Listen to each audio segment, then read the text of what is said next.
feels like the draft. Drafty, drafty, drafty, drafty. Drafty, drafty, drafty, drafty. Drafty, drafty, drafty, drafty. Draft, draft, draft. Drafty, drafty, drafty, drafty. Drafty, drafty, drafty, drafty. Drafty, drafty, drafty, drafty. It feels like the draft, draft, draft, draft, draft, draft. Welcome into the Miami Heat Beat postgame show. I didn't think Moose's voice should get any more annoying except for when he said, draft me, draft me. I am your host, Alphonse Sidney, a.k.a. Alpha954. If you're watching live on YouTube, thank you very much. We love you so much. Go ahead and make sure you hit that like button, hit that subscribe button. You don't understand how much it helps us out. If you're watching all the time and you're not subscribed, you are a mooch, you're a leech, and you are just you're basically killing the vibes. Okay, so just make sure you subscribe, make sure you like. It's really important to us. If you're watching live on Twitch, we love you. You're the OGs. Thank you so much. Please subscribe. Please send your bits. Subscribe with Prime. I don't know how that works. The Nightbot will tell you. But you guys are OGs. We love you to death. One day we will give you a reason to start a hype train again. Sandwich says Kyle is in a new room with the Heat Win Challenge. Until the Heat Win Challenge, yes. Kyle gaslit me on the last episode. Like, all right, I'm in the same room I'm always in. Motherfucker, no, you're not. No, you're not. You put wrapping paper on the walls this time. Anyway, motherfucker, if you're on the podcast audience, he is literally in a room with Kwanzaa wrapping paper on the wall. God damn. No, I'm not even joking. His room matches actually my Tribe Called Quest shirt, which is hilarious. Let's go. And also, if you are listening to the podcast, thank you so much, because we love you the most, because that's where we make all of our money. By the way, all of you guys who stream this, go ahead and download the podcast anyway. Wink, wink, hint, hint. It's very important to us. It keeps us going. Otherwise, like, why the hell else would we be watching this team? And why would I be doing a podcast, a post-game show from a hotel in Philadelphia on a game I did not fucking watch? I was having a fantastic time at a hotel bar. Franky G. Oh, sorry. With me today, we got Franky G, the man in the chair, whose girlfriend is always behind him, hacking financial systems. She's playing The Sims right now. If you're wondering who an Anon is and who's taking down Twitter on a daily basis, look no further than behind Franky G. His girlfriend is back there doing the Lord's work. Franky G, what's going on? What's going on, guys? Happy birthday in the chat to Polterghost. Says it's my birthday. I decided to gift myself a trip to the bowling alley to avoid this game. Good choice. Happy birthday. Thanks for rocking with us. Alf, I know you didn't watch this game, and I know we have to say hello to Kyle some more, but I just want your opinion on this play right away. Oh, God. What? Wait, show that again? Run it back. Just run it back. All right. Offensive rebound for the chat by Jaime. Okay. Kicks it to Ware, who just hit a three. Terry just steals it and bricks it. Ware, literally, like the possession before Ware just splashed the three, and Terry has to steal this. So the Heat are down 8, and Terry steals it. Wide open three, just clanks it off the front end of the rim. I mean, what else do you want? Like, that's all you needed to watch tonight. Like, why the fuck was he in the game? Anyway, Kyle, you gaslighting motherfucker. Once again, Kyle's in a different room or a different background. Sometimes he has black sheets on the wall, like he's being fucking monitored by the CIA. Today, I killed that a while ago. I did something different. Yeah, today you have the wavy African stripes. Hey man, when you're renting, you don't want your walls to get dirty. You put something else on the wall, you peel it off. It's nice and clean back there. No, anyway. Most people just leave the fucking wall. You put wrapping paper. No, not in this economy. No, I don't know. If you want the deposit back, anyway. I'm being gaslit, but go ahead. I'm doing all right, except for watching Tyler. You know what? You look like you're in a really seedy hotel room in Hialeah. Oh, it's like one of those motels. Yeah, those themed hotels, all along Hialeah Gardens. You're like the Aladdin. You're like in the Aladdin. The Aladdin Hotel. I used to service those. I used to do the fire alarms. Anyway. Oh my God. Go ahead, guys. Aside from wanting to ask Tyler, did he hit a joint before the game? Because he ruined a 3-on-1 fast break. I have never in my life wanted to jump on a plane, fly to Memphis, find their charter, wait for them at the bus or wherever it is they're taking, and chin check Tyler for ruining 2 plays in a row on a fast break. Just ridiculous. No. This was abysmal. There is Bam running one side, Davion on the other, and Tyler runs straight to the defender and throws up a layup. I was like, my brother, there are 2 people. It's a 3-on-1, an advantage. I agree with Chat. That is a normal Heat fast break. I don't know what you've been watching. Nah, man. This was like, I was like, what am I watching? Why are we making basketball difficult? No, Why? We've been doing that for about 5 years, Kyle. Then this is the following play. The following play, he has to be on drugs. Drug test him. The following play, they get the ball. Tyler runs down the court. And listen, I'm not going to sit here and say that Wiggins is the most athletic player in the world, but we know he can get up there.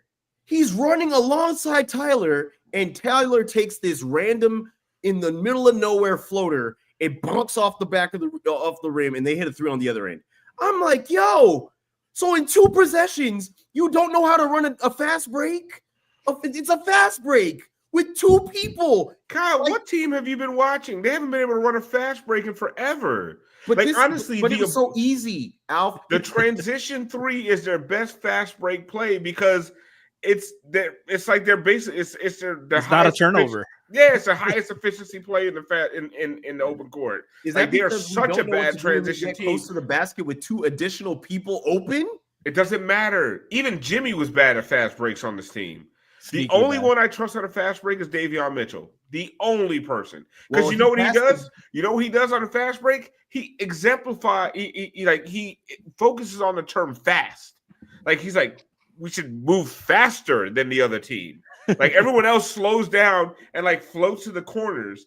Or they just like wait and like they stand behind the guy with the ball. So there's actually no pass to be made. And even when there is a pass to be made, you know what they do? They do the things that piss you off tonight, like Tyler taking a bad shot no matter what's going on. They're a terrible transition team. Mind you, Bam had already run off some points. I'm thinking, oh, let's get Bam continually involved. No, let's not pass back to Bam. Let's take a shot in front of a defender who's waiting for you underneath the basket. Not to mention, I think what makes me the most annoyed is I've seen colleges run better fast break than the Heat. I don't understand why it's hard.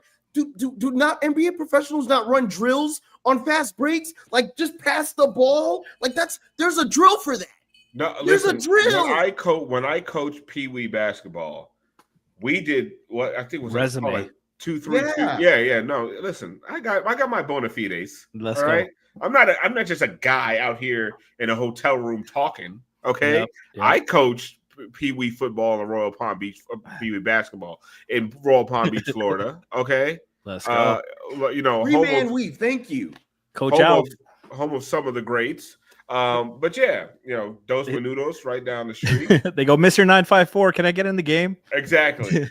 Coach Alf, listen, and we used to run fast breaks all the time, like in drills, like 2-on-3. Like that is like a fundamental skill you learn when you're 12 years old, and the Heat coach it out of people. Yeah, they coach it out of them.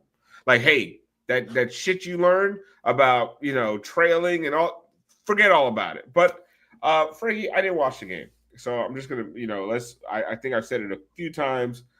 I want to understand, and you got it. So basically you guys are going to explain to me tonight, as someone who didn't watch the game, as a podcast listener tomorrow morning who didn't watch the game because it was a Saturday night and they decided for self-care purposes to do anything fucking else than to watch the Miami Heat play basketball.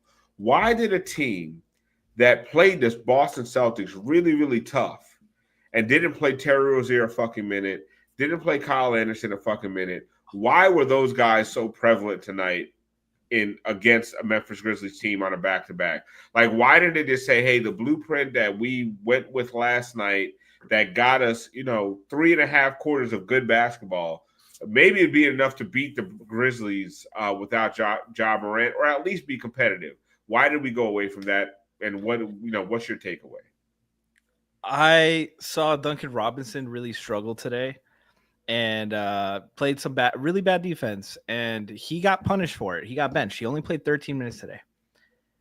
Why the fuck did Terry Rozier have to close? When does Terry Rozier have what does he have against Eric Spoelstra? Is Spo in on this gambling thing?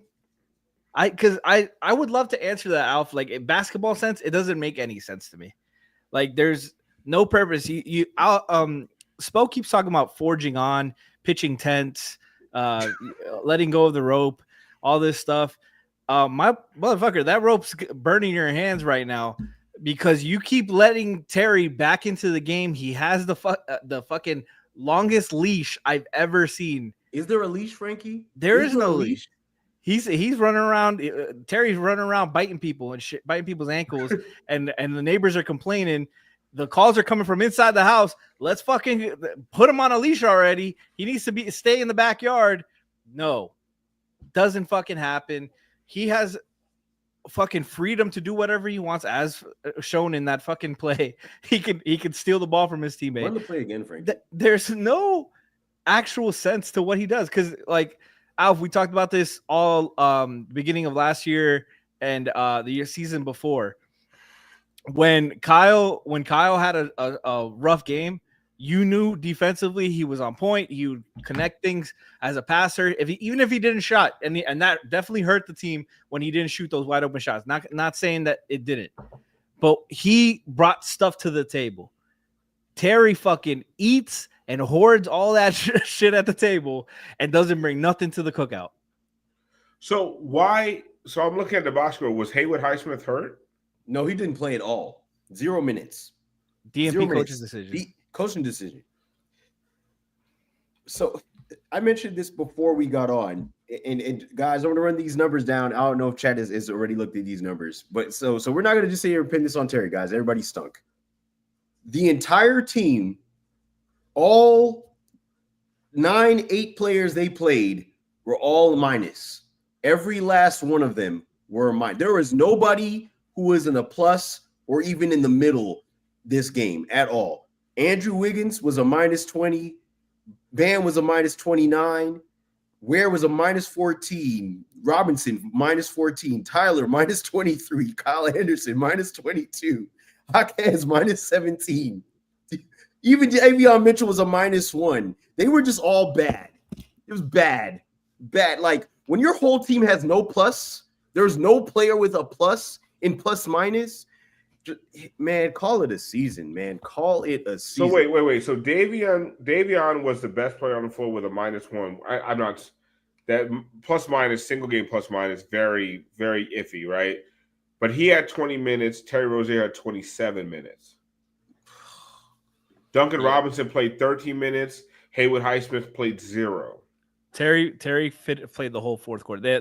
They ran a 5-man unit to play the whole fourth quarter. Well, I think that they probably – I watched a little bit of the fourth. The game was already over. Yeah. Why bring anyone back in? So I think Terry's numbers got a little bit inflated because of that. If he played the whole fourth quarter, that means he only played 15 minutes going into the fourth quarter. So yeah. Listen, I'm not blaming Terry for this. One of the things I do want to okay, so let's fuck this game. Back to back against a much better team. They weren't going to win this game anyway. They don't give y'all made Alf stream on a Saturday night from his budget. What budget tell it? I got a pretty decent room. They gave me a suite. I got upgraded. I'll show you guys. Like, this is just like the living room part, and then I have like the whole bedroom part. Like, it's pretty nice. Yeah, listen, it is nice. I got status, bro. Like, listen, I travel a lot. You motherfuckers think I'm broke. I'm not.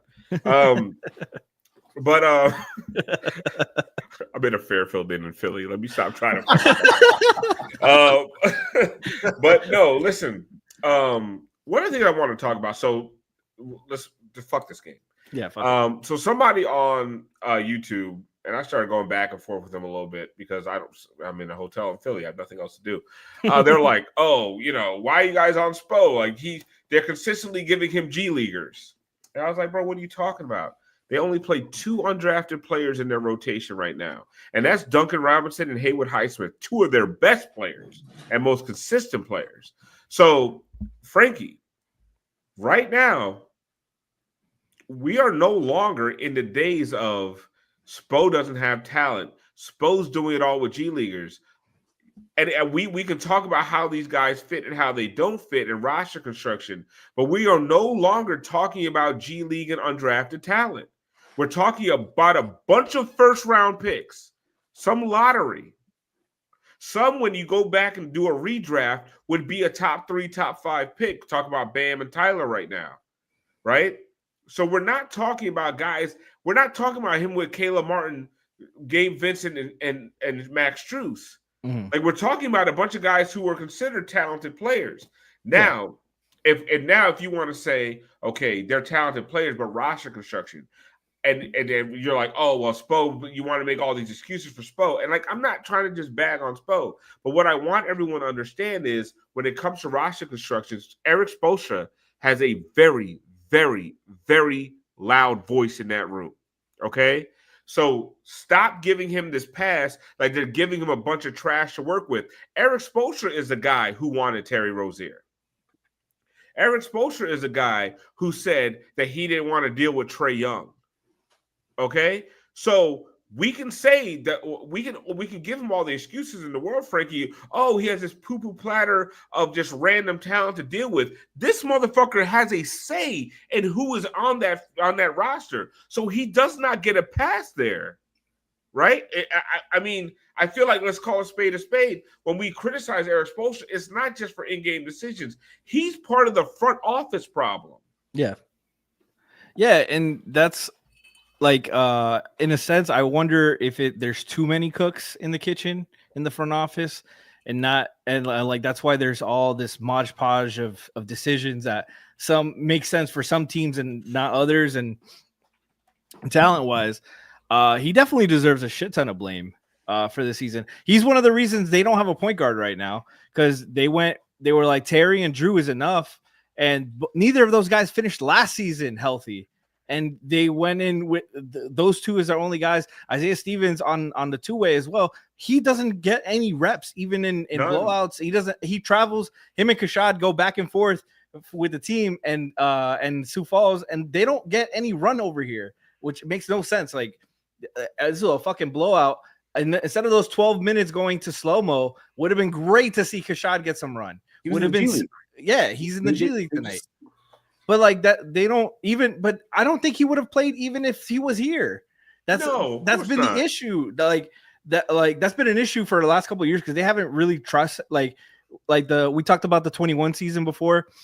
We knew they weren't going to do anything that season because of the short rest. Like it was just too short of an off season. They had all those guys were banged up after that playoff run, and they got a lot of minutes for Gabe, a lot of minutes for Max. They took their lumps, and the next season they were ready to hit the ground running. Caleb, they picked up off the scrap heap in Charlotte, and they hit the ground running. These guys, since 22, the only consistent G Leaguers to get or two-way guys that have gotten run is Drew in 20, and that's 20 games over 2 seasons because he hasn't been able to stay healthy, and Lando. And there's no further development. You know, some of that is going to the drafted guys, which is good. But a lot of those guys are getting are stuck sometimes getting DMPs, starting, not playing the next game, come a 6-man, not playing another game. Like, it's such an inconsistent role to develop because they don't know what they're doing. They don't know what they want to do. They want to develop. I mean, they want to win. They want to make the playoffs. But there's no consistent plan to like, hey, we're gonna have Ware start every game, and we're gonna play him 30 minutes every game. It's Ware makes a mistake, we gotta bench him and we gotta teach him a lesson. Even though it's gonna hurt us in the short term because we need size tonight, it's helping us his development. It doesn't, and then and then Terry has the fucking longest leash, and he doesn't get the same punishment. So, God, I know, being a coach before, if you don't keep that consistency with young guys as you do vets, guys start looking at you sideways. And I think that's potentially a problem because you don't earn their respect if you're not treating everybody the fucking listen, same. There's no consistent, and like I just take it away from sports, Kyle. Like, no matter what, when you are leading a team of people, now they always say, like Jimmy Johnson used to say, you can't treat Michael Irvin like you treat the 52nd guy on the bench, right? Like you treat these guys a little bit differently. But at this point, Brass Jazz asks, I didn't watch. Did we win? Fuck you, Brass. You know the answer. At this point, there is nobody on this team that is above reproach, right? I think outside of like Wiggins, Hero, and Bam, they should have the longest leash on the team. But at this point, either you are going to let young guys take their lumps, or you're going to apply a consistent theory across the entire team. We saw so apparently tonight Duncan Robinson played poorly, only got 13 minutes. Haywood Highsmith, for no reason whatsoever that I can see, got 0 minutes. Other guys get rewarded. Like there's no consistency. Like Spoelstra said, you have to earn your minutes, but we've watched consistently all season. No people who haven't even earned a ticket on the team flight are out here getting minutes. So it's once again, it goes back to like, what's the direction? Like this is not Spo doing it with a bunch of G leaguers anymore. And I guess, Kyle, that is my issue. And it's a twofold thing. One, I don't think this regular season has been anything close to regular. It has been really ridiculous. Like it's been all over the place. Like it's all over the place. Decision making is all over the place. There's been drama all over the place. Just all kinds of like really ridiculous like decision making. And to me, I think one of the things that's and Franky kind of touched on it. If your coach isn't sure about what the hell is going on, how in the world are the people he's leading are going to know what's going on? Like that just, to me, there's no rhyme or reason for what's happening with the roster. You need defense tonight, you don't play Haywood. That makes no sense. You sign Josh Christopher, who I'm not saying he's a savior, but I'm like, if we're going to give a guy a long leash, just jacking up shots, why don't we give the guy who's on a two-way, who has limited time to be on the roster, some minutes to play? Bigger guard, plays with some athleticism. He makes layups. Like some of the things that are being said and then what we're seeing being done is completely opposite. And that bothers me because so Drew gets hurt and you slot a guy in after, you're like, oh, he earned the contract, he earned the last spot, let's sign him. Kashad played maybe 2 games. Once against that in the I think it was the game where Khalil started to show he could maybe stretch the floor a little bit. And I think Kashad maybe played 10, 15 minutes. And then there was another game, I guess, against the Spurs. He maybe got a couple of minutes. And that was it. They have not played him for the rest of the season. So to me, I'm like, you trying to play this like this some kind of championship roster. You trying to play 9-man rotations. And that's not this. And I think what I've realized is I watch basketball, whether the Heat are playing or not. I don't know if everybody else does, but that's what I like to do. Hoops is hoops. And I watch teams play their young guys early in the season, spots in the middle, and then post All-Star break. If they are playing well, they start to earn more of those minutes. And for whatever reason, that concept is lost on this roster. I don't know why it's lost on this roster, but it's lost on this roster. It's like, you know what? We signed young guys. We have some young guys, but we're only going to play them a few minutes. Make me play you. Make me play you. There's some decision-making by 2 guards on this team tonight that just should not happen from professional basketball players, and they just continue to get time. Like, I don't understand it. Yeah, it's just they have like we talk about the talent a lot, Alf. Where are the skill sets that can be consistent every night offensively on this team? Okay, are you? I'm sorry. It's Duncan from 3. But even Duncan will have cold nights from 3. He's definitely a threat. But the consistency is of what Duncan provides consistently is the spacing, the gravity. Right. The respect from the other team. 100%. And that's what, and when we talk about, like, remember last game, we were talking about the difference between Wiggins and Jimmy Butler's production, the pressure that a Duncan Robinson puts on you from the perimeter, the pressure that Jimmy Butler puts on another team at the end of a game in the fourth quarter because they're fucking terrified. Right. Like, we're not talking about numbers wise. We're talking about consistently putting that pressure on another team. Yeah. You have that. You have Davion Mitchell, who consistently can push the ball, and and defensively consistently can put that perimeter defense. You have Bam, who hold on. Offensively only though. Just offensively. Just offensively. Outside of that, like Tyler, sometimes that's not consistent. Like your most consistent offensive threat right now is Duncan Robinson. Yeah, that 100%, and that is the problem. Like me and Kyle were talking before the show about like Kyle said that the 30-11 team didn't have more talent than this, and I'm like, you can argue about James Johnson and like long term over the arch of their careers. Of course, that season they had like 6 guys average double figures. Goran Dragic was a 3-level scorer who could get to the basket against anybody, would spark the transition by himself. Dion, for as crazy as he drove a lot of us, he would get to the basket a ton. They had a lot of guys who would get to the rim against multiple defensive sets, the multiple coverages. They could shoot, they could defend.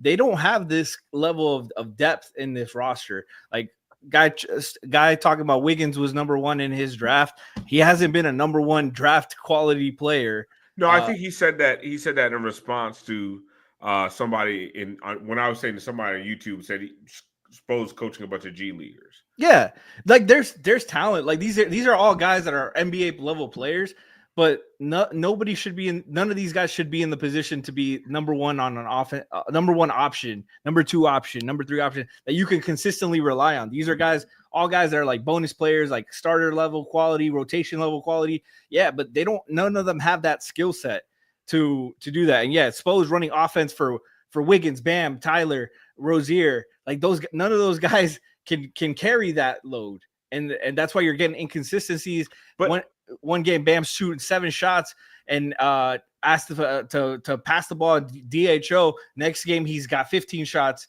And where's the consistency? Like, how can you, as a player, like have a consistent performance if you don't have a consistent role? But I mean, look, even Duncan Robinson, your most consistent offensive player. What, he had 3 shots tonight, 13 minutes. What the fuck are we doing? Yeah. And Kyle, this is not just this season.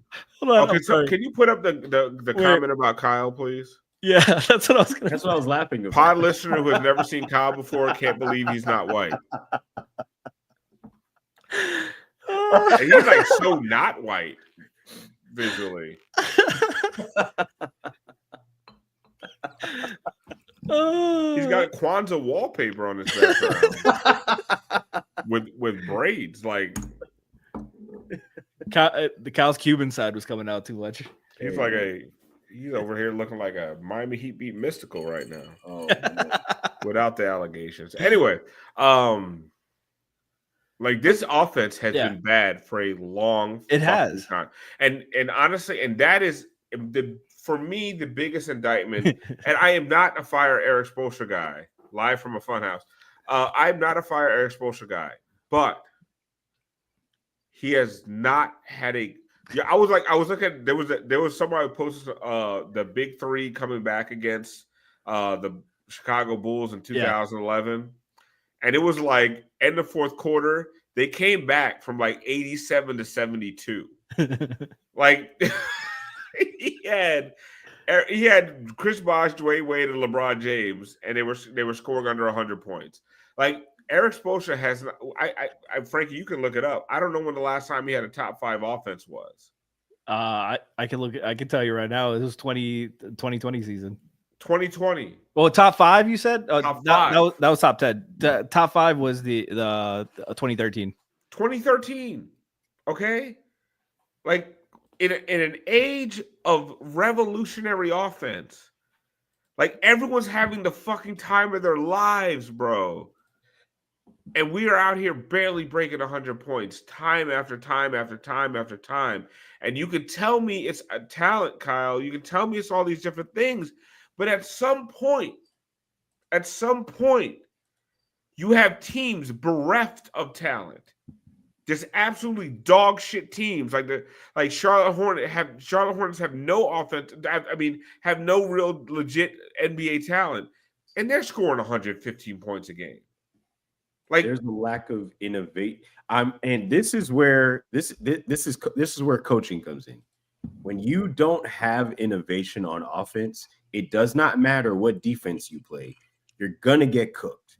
You have to put the ball in the basket. If you have to shoot first, Kyle. You have to shoot a number of times that is cohesive with today's game. They do not have enough shots. They do not have enough possessions. They do not run a modern offense. No, they don't. They're still running 90s offense. And the funny thing is, when we talk, if you think about the big three, Spo was more innovative, and people credit the players, but he was more innovative with the big three. And granted, the other guys around were talented, but they were all specialists, if we're being honest. The guys around the big three were more specialists than they were multi-tool guys. So he was more innovative with that.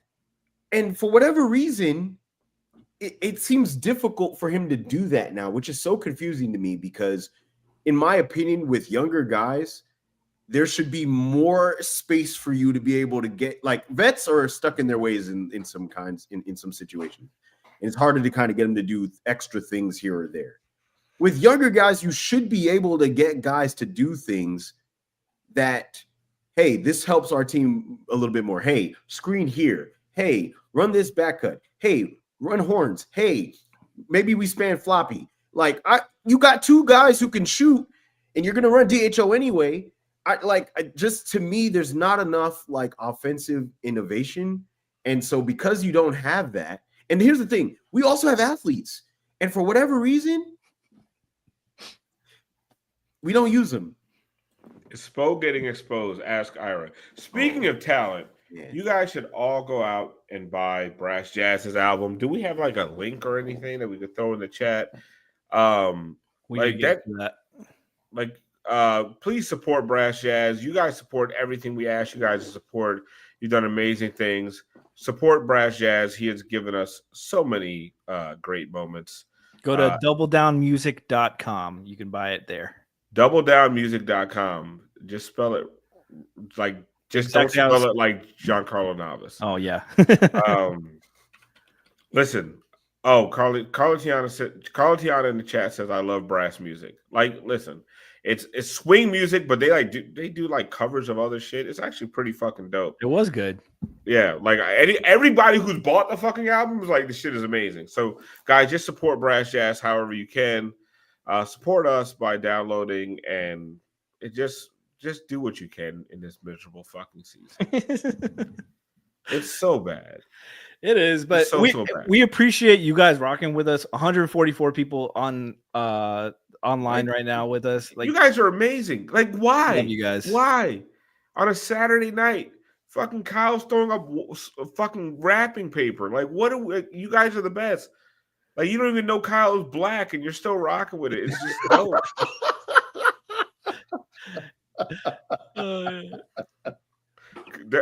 Chat's like, Kyle speaks so well.